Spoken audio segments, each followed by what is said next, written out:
shacabka ku dhaqan tuulada Gaaluun ee ka tirsan degmada Mubaarak ee gobolka Daawo oo warbaahinta SRTV halkaas kula hadlay ayaa sheegay in buundadani muhiimad weyn u leedahay dhanka isu socodka gobolada Daawo iyo Liibaan waxaana xukuumadda dawladda deegaanka Soomaalida ka codsadeen in wax lagu qabto buundadani. dawladda waxaan ka codsanaynaa maadaama ay wadadan halbowlaha wadnaha ee gobolka Daawo ay tahay adeegga bulshada gargaarka degdega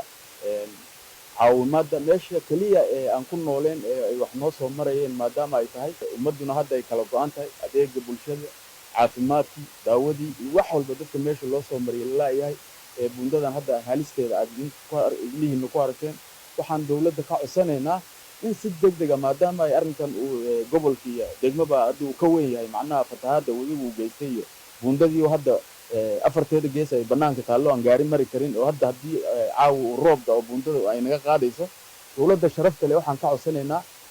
heer deegaan in laga soo gaaro si degdeg ah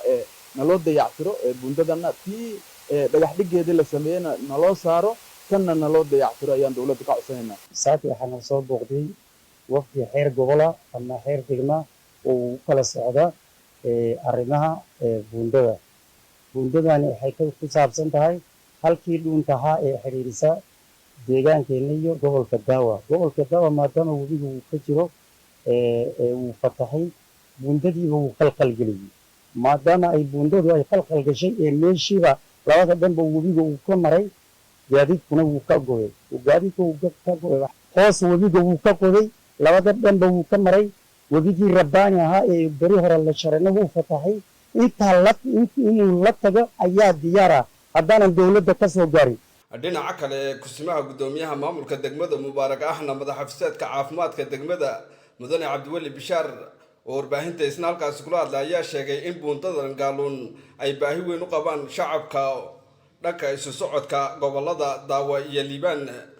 ugu dambeyn buundadan Gaaluun ayaa ah mid ahmiyad weyn u leh shacabka ku dhaqan gobolada Daawo iyo Liibaan haddii la dhameystirana wax badan ka bedeli doonta nolosha bulshada. Bashiir Cabbaas Cali warbaahinta deegaanka Soomaalida SRTV degmada Mubaarak ee gobolka Daawo.